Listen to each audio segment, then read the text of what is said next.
very headbutty, isn't it? You know, these guys both just bringing their own ideas to it. Both just going to be charging at each other here, but I think Liquid is certainly charging a little bit harder. I mean, they have a primal beast. They sort of have to. It's name, but yeah, I'm really liking what Liquid are doing here. As I said on the panel, Liquid, if they do get those games where they have a significant advantage coming out of the laning phase, they are able to crush teams, and it doesn't really feel like there's anything you can do against it. So really kind of putting the gas on and making LGD suffer.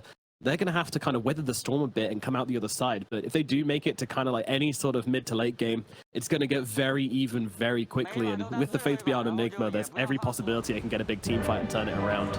Yeah, the execution has looked really crisp from Liquid, and I worry a little bit for LGD if they come out of the lanes on the back foot, because the Tiny can be a bit slow to get going. You know, it's Jinky Tiny, I'm not going to doubt him, but the Tiny can be slow to get levels coming out of the lane. The Enigma's not going to rotate a huge amount, and we all know the story of Disruptor when he's kind of behind out of the early game. So going to be really important that the lanes go well and that they enable Nothing to Say to start making some big plays around the map. Alrighty, let's get into it. Game number 1 in this best of 2 group stage series. It is Liquid versus PSG LGD. Liquid vying for that upper bracket. PSG LGD just trying to stabilize after a messy first day. I think when it comes down to this game, we gotta keep an eye on the mid lane, because I think there's every possibility someone could just kill the other. It's been happening a lot today. And B, the supports are gonna have to be moving in here and securing these power runes and contesting the runes as well. Yeah, Lesh has looked good in a lot of matchups. He's completely dominated. Like, we've seen Lesh dominate Pango, all these melee heroes he's done fantastically against. But Lina, in a lot of ways, is kind of the final boss, the apex predator of some of these mid lane matchups. You've got so many nukes, you've got so much range. It's just it's very, very difficult to play against. It'll be interesting to see how Mickey does here. Maybe just having to focus on more of a Lightning Storm build, and it'll turn into a spam fest. But it should still be Lina having the harassment edge. Yeah. I mean, can always get caught out against Lesh right there. That's what we've seen. Yes. If you take a step too far forwards, that's when Earth comes through. It can all go horribly wrong. Gonna start with a bit of fighting here going in. Wow, Boxy just charging straight on through here. Innocence might be getting caught out. The damage is coming through thick and fast from Liquid. They're gonna need a couple more clicks, but I think they're gonna find it. LGD might be giving away first blood here on Innocence. Wow, they've already backed away on Mickey, actually. He's just leaving him for dead. Boxy, can he finish the job? One more right click, just about finds it. And that'll be first blood going to the Primal Beast. The drift on that onslaught was sick. We talked in the last chance qualifiers a little bit about, like, oh, how many heroes does Boxy have? Feels like he's only played like 3, maybe 4, and suddenly he's got this Primal Beast that they're busting out. Good. Yep, definitely adapting well. Constantly looking to stretch out their hero pool, and that's what you have to do at TI, right? Like, the more heroes you can play, the better, because you won't make a deep run with a shallow hero pool. Yeah, and I like this a lot from Liquid, actually putting the Primal Beast with the Bristleback, just because I think it's much easier for the Primal Beast to be able to leave this lane, whereas if he was laning with the Beastmaster, I think he's kind of forced to just sit there. So better to just let the Undying handle that job, and this way maybe they can even get some pressure on mid. Boxy has his charge cut short by ZQ, just tossed him into the air there. But Marty really kind of putting the harassment onto Faith Beyond here. But why is the Bristle so good against the Enigma? Well, previously it was because the only thing that could kill Eidolons was physical damage, and Bristleback was like one of the only heroes in the game that had AoE physical damage in the laning stage. That's changed a little bit, but it's still, that's kind of the dynamic here, that you can just run at him. Yeah, he's definitely doing that. Right under the tower, like the Primal Beast and Bristleback lane. Middle lane, rotation in. Mickey gets a kill onto Nothing to Say with the help of Boxy. They pushed so deep in that top lane that it was actually impossible to really see Boxy moving across. Beautiful movements there from Liquid. Well, it's not going to be a clean 1v1 here. It looks like Boxy's planting his flag on the mid lane that he's going to come and make some plays. First couple of waves were really good for Nothing to Say, but if we keep getting these Primal Beast ganks, I don't know how much we're going to be able to read into the actual matchup here. And who cares? Because I'm bored of these matchups. You know, we had an entire patch of like, oh, hold up, top lane, moving. Bristle's way too tanky. They jump all their spells on him and he's down to like half HP and they're like, oh, okay, never mind. They do need to punish him if Boxy's going to be constantly out of this lane. That's the tricky thing about the Primal Beast is it only, especially with First Blood and Boots, it's only going to take him a few seconds to run over towards mid and already be charging up the onslaught. So, yeah, nothing to say. Really going to have to be on his toes. Would even be nice to have a ward up here. Luckily, he is very loud when he's moving across, so you always get a little bit of warning when he's about to run at you, but by that time, it's often a bit too late. Yeah, and I wonder if LGD just weren't anticipating that this could be the laning configuration. Oh, nicely done by Q. That was great. Again. I guess if you're on the line and there's nothing else around, you can just spam it, right? Just like, you can just sit there mashing toss, and the instant that he comes close enough, you'll just stop him. Yeah, I guess you're right. That's probably how it's going. In the bottom lane, Insane, you're in a bit of trouble, being eaten up by Arme. And then it's going to be a kill going to the Lifestealer. So, big catch down in the bottom lane. Going to give Arme the start he needs. Crumblebee's trying to hide behind the trees at mid is absolutely comical. He's got arms sticking out. But, yeah, okay. Yeah, I really think that LGD were not expecting that Boxy would be playing from the top side, because they've got this ward on their own high ground in the jungle. And I think that's where they were expecting to see the rotations come from. But instead, he's coming from the top side, and now they're going to have to just give another ward for mid. Oh, Innocence stepping up. Heroes in at mid, but yeah, I think Innocence might be in trouble. Though the Glimpse Back's going to buy him a little bit of time as Boxy moving out of trouble and over to the Water Rune. Insania still chasing down Innocence, but no, he's going to give up the goat.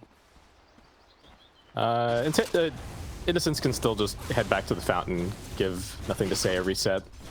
We said that mid lane was going to be important, and we have certainly seen that from the supports so far. Everybody's attention is on this lane. Do you have vision for that? I feel like Jin gone. Yeah, he is still going to die here.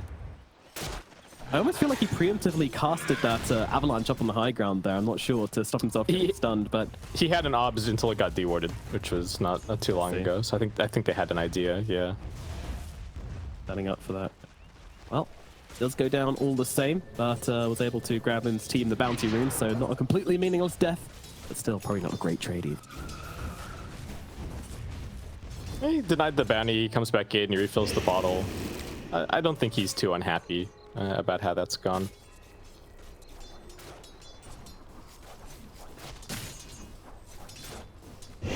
Overall, Lifestealer Arme doing very, very well. Down in the bottom lane. 29 last hits and 11 denies. Lena sitting on the similar score in the middle lane. Not a bad start for LGD, except for Faith Beyond, who we will not pay attention to. I mean, he's got 15 denies. What can you ask for? True. Not like he gets them free or anything. Tombstone being eaten up. Arme's going to be able to grab that one. Zai tries for the deny, but doesn't quite land it. Nice little jukes out there from Arme to make sure he gets a gold for that. And yeah, they're just shoving them back. Meanwhile, in mid, Nothing to Say, getting stunned up. As well as Q as Boxy makes yet another rotation in, just trying to shove the pressure into PSG LGD. The support in the middle lane at all times at the moment, and now once again fighting for these power runes. As it comes down to Boxy to hold him back. Avatos from Q as well, but the rune, it does spawn bottom, and Insania is waiting for it. It's going to be a haste rune. Can they save it for Mickey? Nothing to Say really just wants to go and force the someone else to take it, but the stun's actually there. Mickey gets it from the low ground, and Insania going to pick up the haste rune and try and come over to help with this one. Lightning is out. It's not enough damage to bring down Nothing to Say, but there he comes. The Haste Undying with the soul rip. Claps him. He's still got haste. I think Innocence is also dead here. This is so much value. Now the trample comes out from Boxy as well. Absolutely right. Insania going absolutely crazy with this haste rune at mid. And early game's going well for them. They got a little bit of a net worth lead, and they've been stacking the Ancients the whole time as well. I think this has just been, yeah, we can see this time around Zai sending the boar back. He's just been getting these stacks consistently. And that's going to be a huge spike of gold for Matu once he comes over to claim it. Oh, some pretty sick micro coming out from Zai there, just to, you know, kind of realizing that his lane ain't going so great, so might as well give someone else on his team a good game. Yeah, I don't think he's planning on taking it himself because he hasn't gone for any points in the Wild Axis just yet. So maybe he'll go and swipe a couple last hits or grab some of the experience when they go to clear it, but not really something that LGD can look to contest. Got a wrap around from Jin Q. And those Ancients belong to Martu, but they are moving forward here onto Zai. And, well, Insania's coming over. Soul Rip, Decay, what can he really do, though? Not contributing the Tombstone to this one. There is a glimpse available, and the damage from that will finish off Zai. I'm sorry, Ame, I need boots. The glimpse kill is mine. Still catches me off guard sometimes. A glimpse does damage, but we've seen it enough times recently. Boxy getting onto Jinku here. Jinku getting absolutely smashed, and Mickey will come across with a nice little lightning bolt to finish the kill. They're just everywhere on the map. Mickey and Boxy making the plays together. It's looking good, and Matu able to just solo this lane completely up at top. Shades of what we saw some teams trying over the course of the last chance qualifier, which was, I think it was even Liquid, like forcing the Tidehunter 1v1 against the Enigma, and then just not really caring. And it feels like the Bristleback is kind of the same story here. Yeah, you pick this obnoxious laner. Well, we're just going to be happy with the 1v1 matchup here. That's exactly what's happened. And he's got an Ancient stack waiting for him on Martu. Should be able to catch up with Ame when he goes and takes those. He's hardly behind as it is. And it's going to be nothing to say. He has to start getting some stuff done. They get the toss back on the Boxy. Yeah, let's say to follow. Laguna Blade committed as well. Avalanche is there, and Boxy onslaught away. No way. All right, the Glimpse gets it. Wow, Glimpse, what a spell. Might as well call it Dagon. Yep, Disruptor. It's got 2 kills since it's getting going. It's got to start getting those Aghanims funds built up. Zai's trying to do a bit of jungling here. It's a little bit hairy though. They tried to commit the Tombstone to help him out, but without these axes, it's proven pretty difficult to take this hard camp. Yeah.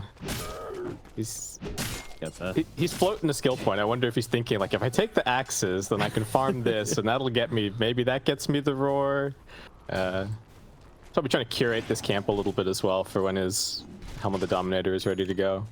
As more rotations from Boxy and Mickey, they are just everywhere in this game. Wow, look at this. Faith Beyond getting jumps here. He does have the stick for the Black Hole if he really wants to throw it down. Catches 3 inside of it. His time is limited. Healed up by Ame, though. That'll keep him alive as they bring down Mickey. Move across to the 2-man. Faith Beyond does fall. Matu trying to TP away from this one. Glimp's going to cancel that out. He's dead. 2 heroes gone on the side of Liquid. Might be 3 as Boxy chasing to the tree line here. He's got the onslaught in just 1 second, but where are you going to go? Deeper onto the enemy side of the map. No TP available for 30 seconds. Boxy's days are numbered. Projectile leader comes through to finish the job. Beautifully done from PSG LGD. Oh, that infest was sick. That was so cool from LGD, and a crucial turnaround for them. You know, early game was getting away from them a little bit. Really important that they get a couple of kills on nothing to say. I think the Lina not having quite the early game that they were maybe expecting. So getting into those BOT is going to be really important. Here we see it again. So he's got a wand to get the mana, and then they're like, well, it doesn't matter. He's going to die anyway to the Leshrac. But nope, Ame comes over, heals his teammate up. I think the coolest thing for me from LGD is that they let the Lifestealer TP first. They knew that he was actually the save. Like, Innocence TP'd on the tier 2. Very nice indeed. Oh, Liquid put back in their place a little bit here is LGD proving this ain't going to be one of their early game washes, that's for sure. LGD are putting up a fight, and a damn good one at that. I don't know if the smoke got spotted by the Hawk. There's nothing to say, and Jinku are heading down towards bottom. Boxy just trying to tank it. Oh man, look at this again. Another very aggressive TP onto Martu. Martu just going to start to stack it up as Boxy falls, but the Roar is there onto the Lifestealer, but in comes Innocence from behind with a Static Storm, so Martu unable to keep stacking up these Quill Sprays, and I'm just looking for the reset by jumping into Faith Beyond, but they're still chasing on Liquid. They are not done. Mickey coming across as well. They know they've got to go for Faith Beyond. He carries a very precious cargo, and out pops that cargo onto Mickey. They'll heal him up with the Soul Rip, but is he got enough health to live through this? Mickey will fall. Ame looking low, but running away. The Lifestealer's going to get away on the sidelines. Martu still trying to chase, does get him range for the Viscous Nasal Goo. Up to the high ground. We shall go, but the Glimpse is there to drag him back, and that will be that. The Lifestealer escapes. Meanwhile, Zinky on the backlines, not looking quite so lucky here. Martu will take his consolation prize, but it's not who he wanted. What a slugfest. 8-9. Net worth leads going back and forth. Liquid will probably take it back once they clear out the Ancients. But neither team giving up an inch of the map without a fight. This is some really cool Dota to watch. Yeah, it's insane. The tempo these guys are playing at. It's 12 minutes into the game, and the amount of rotations, the amount of movements that every single hero has made has been absolutely ridiculous.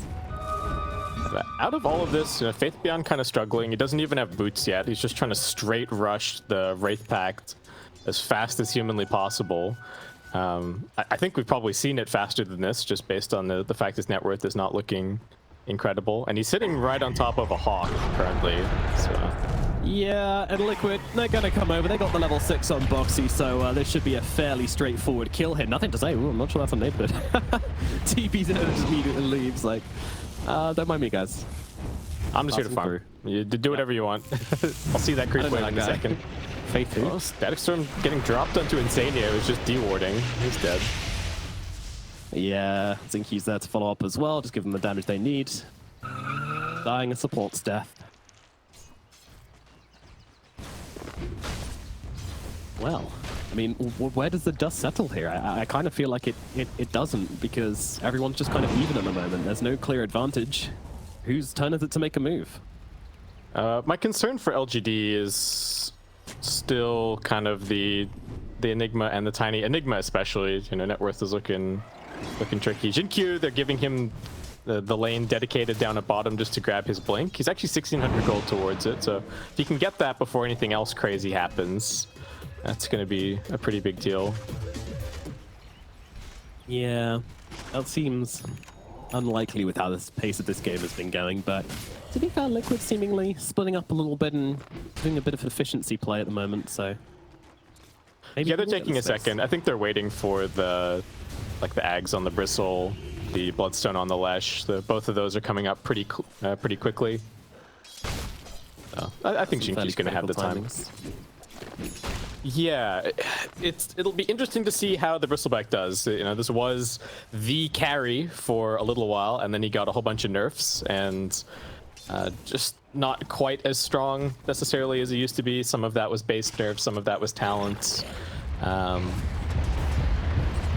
it's one of those heroes where either he survives on 10% HP and he kills absolutely everybody and he looks ridiculous, or he just dies at the beginning of the fight because he's not facing the right way and he gets Laguna Blade and he doesn't have enough items, and he looks like kind of a joke. So just have to see which version you get. They managed to catch out Zai down here. Nice catch again from Innocence and Nothing to Say.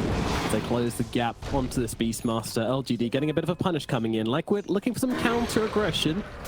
Arme is a very tricky target to bring down, though, and Insania is actually being just ran at by this pesky lifestealer. Matu coming around the back, but the rage is there for Arme to just get himself back, so knew he's not in any real trouble. And this is such confidence from Arme as well, just completely by himself, chasing a support under a tier 1 tower. He knows that whoever TP's in it won't be enough to Faith Beyond again. Boxy's got his number. He gets brought down. I like that a lot from Ame. As soon as the Beastmaster's dead, who can stop you from rage TPing, right? So the instant that happens, you're just free to go and do absolutely whatever you want on the map. Absorb all of the space.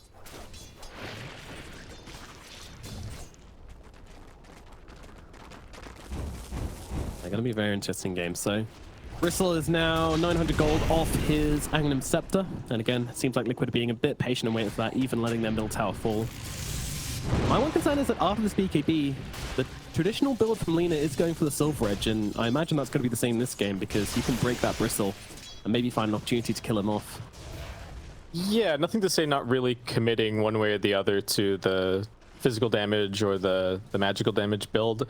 Like you're saying, I think we're probably leaning physical damage here. The idea of this Lina versus the Lesh, or these long-range damage dealers against the Leshrac that we've seen, is just plink him down and don't let him get in on top of you. The Silver Edge certainly going to be very nice if they can get there. And Blink Dagger up for Jinkyu. He does get rid of that sentry, so they Liquid know that he's got this one picked up. They do, but PSG LGD, they are feeling confident. They know their timings, and they are inside Roshan right now. Liquid, what is your response? I mean, they're still waiting for this Aghanims on the Bristleback. They have the Bloodstone on Mickey, but it seems like they're just not turning up to this area. Whether they know it's happening or not, I don't know. Well, they do. Actually, they've got a Hawk. Of course they do. Yeah, they see this, but taking this away from the Beastmaster lineup, pretty big. Liquid rushing over to maybe even take the fight after the Roshan. It's not dead yet. I'm taking too much damage. A pretty big miscalculation here from PSG LGD. Could lead to a very messy fight indeed. Oh, this is so awkward. Yep. Liquid moving in. They see, oh, well, that's a very low health Roshan. Why is not smoke popped? Curious. LGD looking for the wraparound onto the enemy high ground, but thinking twice about it. Link you. Oh no, he sees the zombie. That means his blink is going to get popped here. And he knows what's happening inside this pit. Faith Beyond. They can't get across. They can't do anything. Jinkyu jumps in. Can he get the steal? Yes, he can. Jinkyu gets the Aegis out of the hands of Matumba Man. He will be falling for this, but what will be the price? Ame gets roared on the sidelines here, but they don't feel like they have the damage to focus him. They will look instead towards a tiny, huge steal from Jinkyu. Will be dying for his efforts, but that's going to take the wind out of Liquid's sails. Does take the shine off it slightly, but it was initially LGD's attempt to go for Roshan.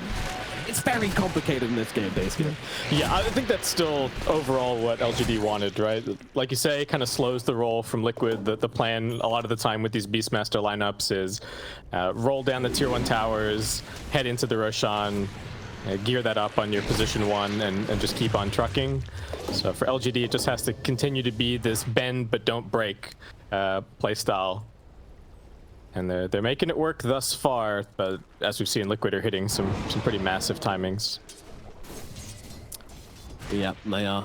They now have that Aghanim's finished on the Bristle, so they want to barrel down lanes, of course, without the Aegis. That will be a little bit tricky, but kind regards in Q on that one. Yeah, that was a really nice play. Even got the last hit. Faith Beyond is still super struggling on the net worth department. Just doesn't seem to have any room to farm. I've seen Foxy and Mickey just hunting him absolutely non-stop. And Liquid seem unperturbed, just gonna come group up for this bottom tier 2. Yeah, fortification comes out, but they got another wave of creeps coming through, not showing any signs of stopping, but at the same time, PSG LGD are mounting a bit of pressure up at top. Not to the same extent, and the bottom tower has already gone to Liquid, so let's see if they mount a defense at top. What do you think? They do have all of their TPs, but I think you might just have to let this one go. It's a little scary trying to get in there one by one, and very difficult to take that fight against the Disruptor. We've seen too many games, even at a TI level, right, where it's like, oh, we're playing against Disruptor. Oh, my carry just got glimpsed. Guess we lost the fight. Like, well, what can you do? Yeah, and neither of their big cores, the Lesh nor the Bristle, have anything to be able to deal with the glimpse currently. So yeah, they can't do anything there. It just has to be another trade, and we continue to kind of coast along. Yeah, game kind of, I don't know, it's definitely not falling into a stalemate because both teams are taking things of each other, but yeah, no team getting a big advantage over the other. Objectives just being traded out. Incredibly tense. Who's going to make that first big team fight move? I feel like it should be Liquid, but finding the opening seems hard. Yeah, I don't actually think that either team is looking for a head-on engagement for a little bit. To me, this next couple of minutes is so there's a blink on the Tiny, and actually Lina opting to not wait, does he have the Shadow Blade yet? He's just got a Crystalist picked up, and now he's got a Linken's queued. So okay, I thought that was going to be the other pick-off piece for them, but different plan. Open wounds out onto the Bristle back. Yeah, the plan for Liquid is still very much try and get a pick off on one of these side lanes. His Eye's queuing up a Blink Dagger, so that's sort of how they get everything rolling, is find somebody, get a roar. They've got BOTs on the Leshrac as well, so he can come TPing into the creeps anywhere. It's going to be a lot of playing the laning game for the next couple minutes. Here we go. Smoke up from Liquid. Moving into this area where nothing to say is currently residing, but also fleeing very, very quickly. They've got a ward that sees that the Enigma's top, so they saw it. Yeah, they know that one of the other cores has to be down here somewhere. And I think they saw the smoke though. Have you seen this ward they've got in the triangle? Oh, right. Yeah, maybe. Yeah, they do seem to have backed away from it pretty smoothly. Either in a fantastic read or they did see the smoke. I didn't quite catch it. But either way, nobody's going to die.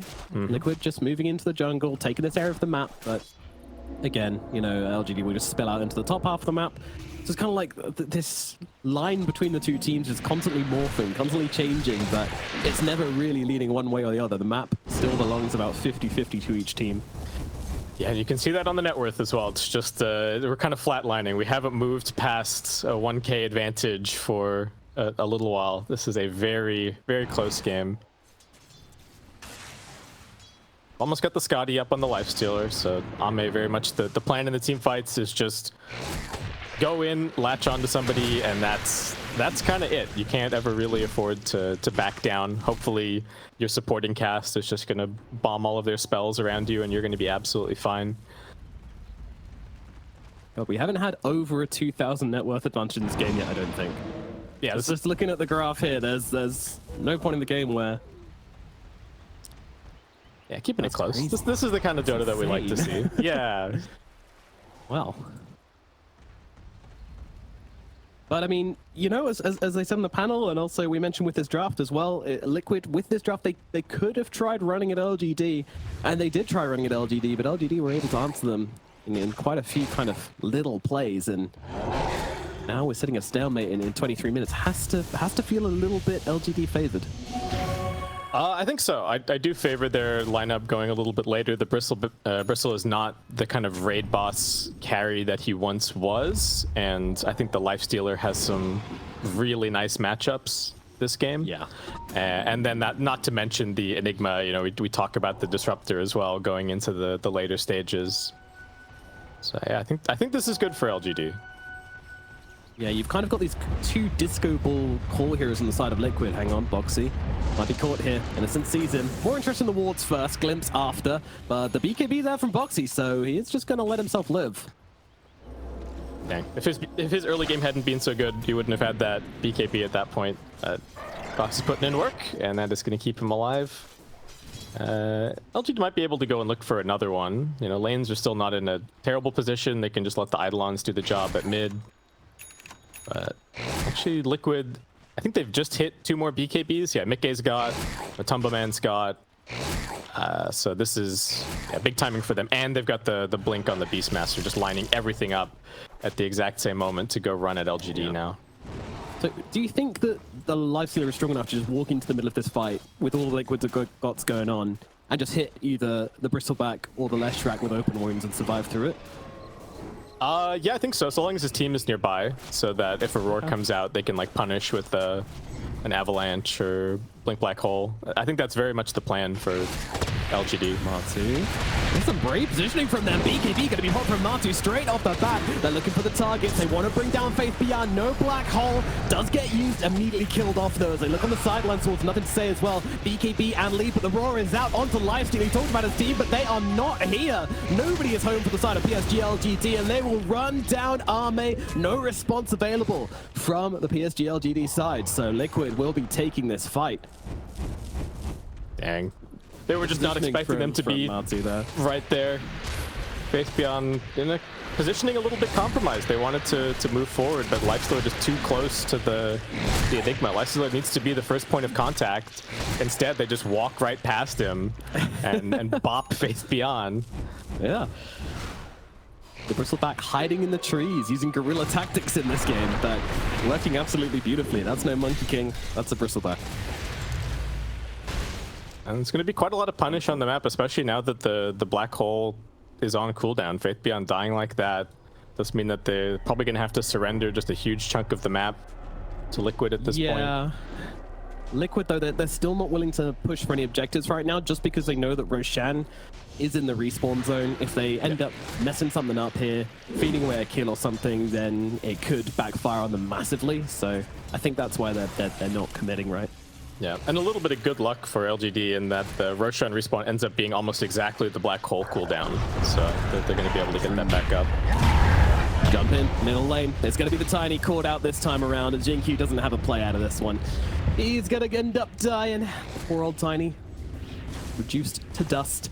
As now Liquid come charging up the high ground. They recognize how important this Tiny is to the initiation of PSG LGD, so just go and threaten her with the black hole still down. Yeah, teams have gotten really good at this. It's a look, LGD, you're not allowed to be out on the map while you don't have your big cooldowns. We are fully in control, and Liquid just setting up for the Roshan pit. They do have a full Daedalus now on Nothing to Say, so if he gets to just stand there and go turret mode, I think part of the plan here is that you can only roar one of them, either the Lifestealer or the Lina, and well, jump in, roar out onto the Lina. Oh my god, Zai. A little bit too quick there. Nothing to say. Even if you did get off the BKB, I'm not convinced you would have been able to get out of that one. That is a big loss for PSG LGD. Just so close to bringing down that tower, but gets baited and, yeah, nice. Boxy gave up on camping the Roshan. If he just waited an extra 5 seconds, though, that may have been tricky for him as PSG LGD in the neighborhood. Picked up a gem to try and secure a little bit more control. But with no Lina, this is a very difficult fight. And it's 40 seconds until they have both the Lina and the Enigma, so they're going to hit a really and it's a double damage, of course. All right. Oh my god. Well, there was some luck for LGD on the respawn time, but a little bit of luck for Liquid on the double damage. We've got to keep things even this game. You know, it's been very back and forth. Jinq, can you do it again, buddy? I think your team needs you to. A little bit harder than last time. They have got the vision inside the pit. Jinq running over, going for it. No way, no way, no way. He doesn't get it this time around. Matu gets that Aegis, and Jinq doesn't make it a second time. Oh, so close though. If not for the Hawk, I think he would have had a decent shot, but Liquid were kind of able to mess with him a little bit. Boxy doing a nice job keeping everybody back, and well, Liquid just going to be able to keep on pressuring. Still have not really seen what this Nothing to Say Lina is able to accomplish in these fights. Yeah, wasn't able to accomplish a tier 1 tower down at bottom lane, that's for sure. It's a sad one. maybe Faith Beyond can sneak over somewhere nearby, pop down some Eidolons, and they can finish that one off. It shouldn't matter too much. It stands as a testimony to man. Yeah. That's a tombstone for Nothing to Say. Yeah, okay, the lead is now going to properly accelerate for Liquid. They can just get all of the lanes shoved in, able to play even more split up, not having to worry while Matumba Man has this Aegis. And LGD, it's still, you know, keep bending. Hopefully snap back in one all-important team fight, though that might have to wait for this Aegis to fall out of the hands of Matumba Man.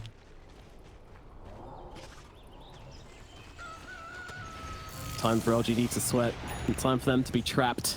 We talked about the morphing map earlier on, and well, LGD's map is not very big at all anymore. Now the Aegis is in the hands of Mati, you can see how much this has changed the pacing of this game, and you know, in a way, that's kind of why we saw Nothing to Say out so far at bottom earlier on. You know, he just wanted to drag heroes down to this bottom side of the map, just buy them enough time to get that black hole back up again, but yeah, goes tragically wrong, and now they have an Aegis on the side of Liquid.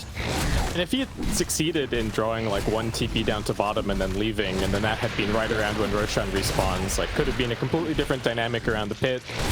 Could have been LGD finding their opportunity to start taking control of this game, but it's always the little things, and this is certainly one of those games.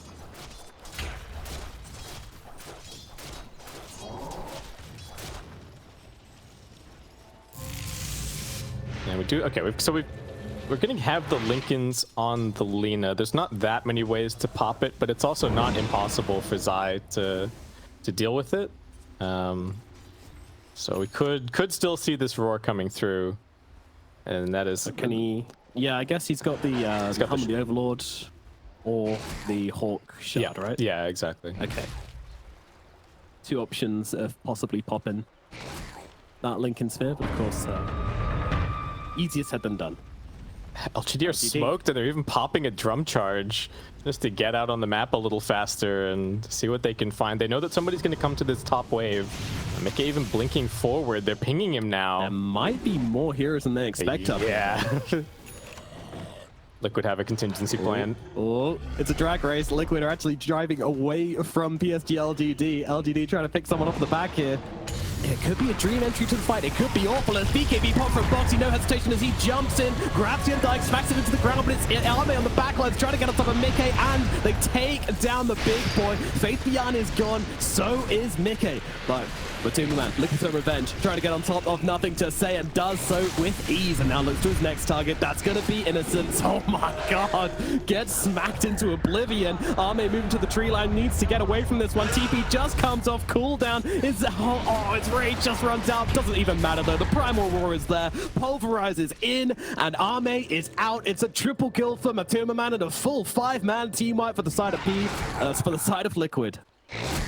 Mickey putting his life on the line there, but I think really winning the team fight for his team. He blinked past everybody, finds Faith Beyond in the back, just mows him down, doesn't get to do anything in the fight, and completely paves the way for Matumba Man to make the plays happen. Yeah, and this poor Enigma doesn't get a chance to do anything in these fights, you know? Yeah, he blinked back defensively, and then Mickey just jumped on top of him with a blink dagger of his own. Even blinking away from the engagements, he's not able to get out. It's just crazy. And LG just, they can't seem to hold their formation at all. The backline's always getting jumped on. And Liquid continuing to extend this lead further and further. Nothing to Say had a moment of, we saw what he was capable of there, but it was just bringing down the two supports. And then all of a sudden he had a very big, angry bristleback in his face. Well, at the very least, the Aegis will now time out, but Liquid, they're able to take a lot with that Aegis. No high ground, but a big team fight and a lot of the map and all the tier 2s. It's a big bounty. They're moving under the Hawk right now as well. I wonder if Nothing to Say will clog that. He just killed it off there, but actually it doesn't really seem to matter to them. And I'm a little bit curious about what Xinqi's aiming to achieve. Is it Boxy? Boxy has a blink though, just wow. Just blinks out of the range. He's playing with it right now. Ogre sealing around. Oh, glimpse back. All right, no worries. Liquid making a beeline. They've got the rest of this area. They coming through the back. Oh no, Matu gets on top of Innocence, takes him down with ease, looking for the next target, has to sit inside that kinetic field for a little bit. A charge forwards from Boxy, but it does look like PSG LGD have evacuated the jungle with ease. If it's just the +5 that they lose, that's a small price to pay for PSG LGD for what could have happened there. Yeah, I think as soon as they put down that sentry and found that they were sitting right on top of a ward, started sweating. Oh, and Tane, we've seen this one before, trying to get the D-ward on the high ground. Yeah, he's going to pay the price for that as Lean's coming over. There were two heroes from Liquid that TP top to try and catch Nothing to Say, but Nothing to Say is connecting back with his team again. Black Hole's going to come down just onto Boxy. Not quite catching Matu in that one, but they do get the kill on to the Primal Beast. May just kind of deal with these dragons here, but he's going to get roared up. Mickey in from behind as well. He needs a chance to get off the range. Xinqi's going to try and give it to him, and he's going to be able to do exactly that. Turns around and eats up Matumba Man. Arme surviving and thriving through this fight. Mickey is just trying to bring down Xinqi on the sidelines here. Arme needs to lead. He has got the Infest. Jumps inside, Nothing to Say, and backs himself out. Meanwhile, back towards the other side of the fight. Innocence has been left behind just a little bit, and Mickey is going to try and run him down. There is help coming, but it's not going to be here very soon. Nothing to Say is also on a Hawk here, so needs to be careful. The whole menagerie of that Beastmaster just running at them. Nothing to Say, Lina. They will leave, but honestly, that was a good fight for the side of PSG LGD. They took out the Bristleback. Yeah, finally seeing what the Lina is capable of a little bit. Nothing to Say, just going full turret mode, clicks down the bristle. Liquid a bit scattered. You can see as this fight starts, they're not really there. The Leshrac and the Beastmaster are still just trying to run their way over from the top side of the map. Just takes them a long time to get there, and they can't seem to deal with the Lina just holding on to this high ground. Yep, I love Faith Beyond's approach to that fight, A black hole is better than no black hole. Also, the black hole at position 4 would kill him off. It's fine. Like, that's all he can contribute to the fight. That is absolutely fine. And he does throw a few spells from the sidelines as well. Yeah, they finally get to have some structure to the fight. Nothing to Say is walking up into a very precarious position. How quick can he be on this BKB? The answer is very as he turns around, just mows down Boxy. Boxy, though, very tanky. It's a TP out from the Lina, and no Beastmaster nearby. No, Psy was not quite in the neighborhood. Finger's not quite fast enough for Mickey. He just picked up that Hex. That was a Hex he jumped on over. Wow. Yeah. Well, I guess he had to pop it because there's Lincolns, right? So they had to start with something else, and then had to get a Soul Rip or something off first, and then they could hex him. Yeah, the early warning system working as intended. Nothing to say after that last fight. Also picking up an AC here. It's getting some pretty furious right clicks going. It's actually going to be the Lifestealer who looks to pick up the Silver Edge. And we were a bit worried, you know, as this gets late, the Bristleback starts to fall off a little bit. Same can be true for the Leshrac. Jump in, throw back down to the low ground onto the Bristleback. Innocence, he's not happy with that, but he's going to be okay for the time being. Martu surviving through it as Boxy looking for nothing to say. They've got the hex down, no BKB due to earlier. Black Hole going to come down though, trying to save him. Nothing to say, can he turn it around? They need to kill off this Leshrac, and they will do exactly that. Nothing to say, healing through it all. Oh my god, so low, but just blasting out the damage to heal on through it. They pulverize her into the ground. Die, Lina, die. She will eventually fall, but Arme's going to clean up the kill onto Boxy. Arme just tearing through everyone on that odds, insane. He's going to be the next target. They will kill off the Undying 4 dead on the side of Liquid. Finally, PSG LTD find a fight, bash out onto Zai as well. They will get yet another as they bring down Zai. 5 dead on Liquid this time. 1 minute still on Roshan though. The supporting cast from LGD playing out of their minds. The toss back, the save on the Lina there as he gets jumped in the backlines. Mickey thought he had NTS dead to rights, but patience from Faith Beyond, and feeling like maybe the game has just kind of turned at this point. Nomad, like, it's insane. Like, I want to watch this back.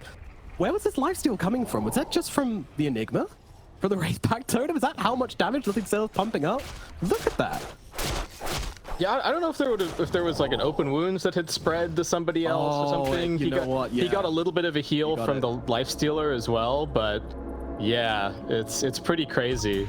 It's not that much damage to get it to spread. For anybody who doesn't know what this is not just the original open wounds. Like, this is a very different open wounds that Lifestealer has as a shard. So every 500 damage, it splits off and goes onto another hero or another unit within 700 range. So it can be a real problem. And they lose. It does a lot of damage. 2% of the target's max health per attack from real heroes. So when you've got that synergizing with the Lina, nothing to say is just. We will get a feast on this blessed day. Yep. Yeah. Very cool. Very cool. Yeah, well, they'll get the D ward once again. That pesky D ward, which messed them up earlier on. And let them get that toss down to the low ground. Yeah.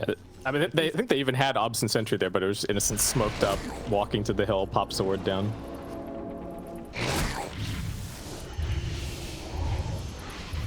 It's a double damage bot that nobody's seen, but nothing to say now spots it. I think he had a double damage in that last fight as well. So RNG smiling upon Lina a little bit here.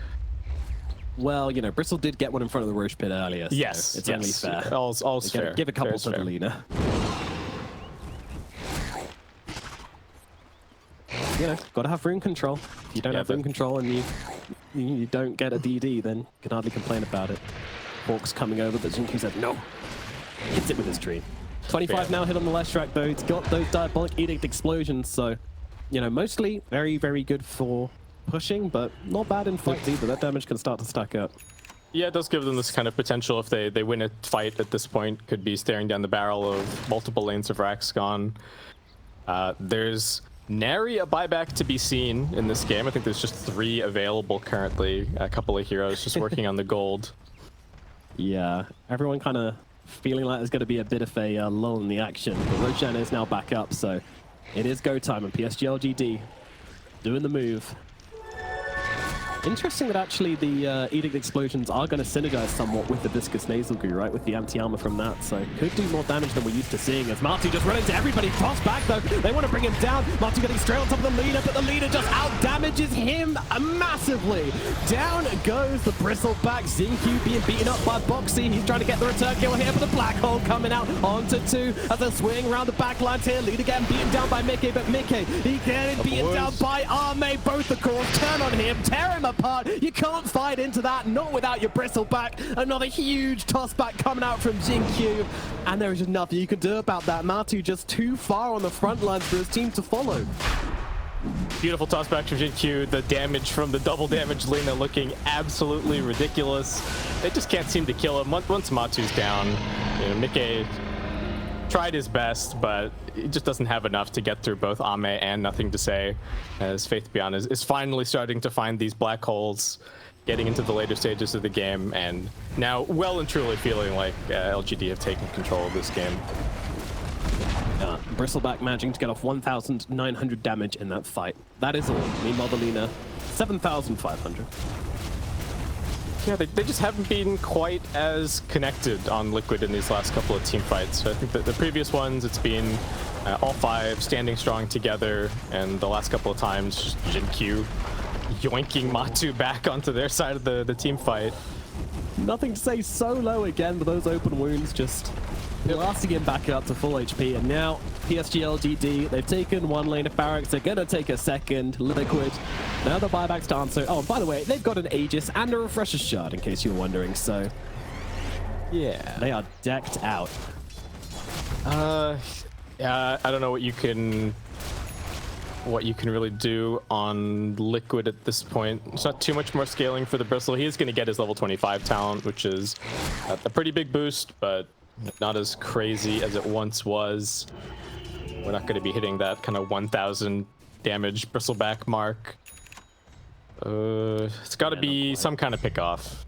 You know, find somebody in a side lane. Though I don't know if LGD have any reason to split up for the remainder of this game. They're already 2 lanes of racks up, so they can just ball this.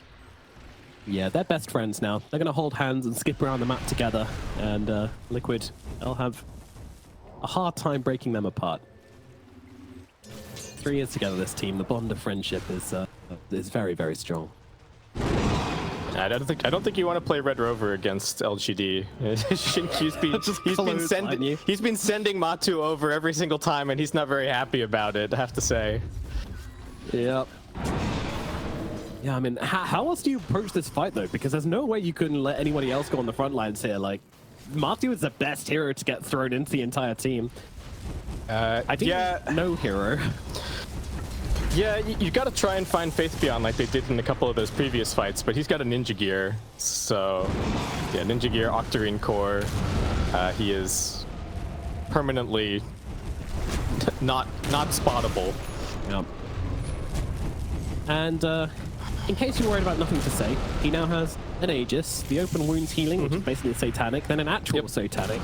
Cool. And just in case it goes really, really wrong, they've got a Wind Waker on Jin-Q now as well, who is just going to throw back Boxy and then Wind Waker himself down to the low ground style points. And so you just flies on out of there. Black Hole coming down onto Matu. Number 1. Just beeline it, throw. Hole number 2, catching out 3. Absolutely beautiful stuff from Faith Beyond. The buyback is there from the Bristleback. It's not, though, from the left track. Baiting them out with the first hole, jumping through for the second. And that's the big one. Catches 3. PSG LGD looking to end this game in style. The buybacks are out, and they're going to respect them. They're in no hurry to really push this too hard. A little bit of a moment of like, oh, you didn't call GG. Okay, I guess we'll have to keep going. Actually, getting the damage onto Ame. They thought the game might be over. Cheese off. He manages to do it, and now they will gun down Matu. Matu kept alive narrowly by Insania. The Soul Rip doing the work to get the Bristle to safety, but they're going to try to hold their high ground right now, and with their Bristleback in the fountain, healing up, hitting the showers. LGD, they're just going to take down the final lane of barracks. Jin-Q looking for a tossback, doesn't really find it here, still has that Wind Waker to work with should he really need it, but he's chilling, he's vibing, no worries. Tombstone easily killed off by Nothing to Say. The machine gun is going strong. Rat-ta-ta-ta-ta. Gotta do something here, Liquid. And another toss back, this time onto the Bristleback as he gets devoured by Nothing to Say. Nothing to Say, looking towards the next target. That's gonna be Boxy. GG called for game number 1. And it will go to PSG LGD in true LGD.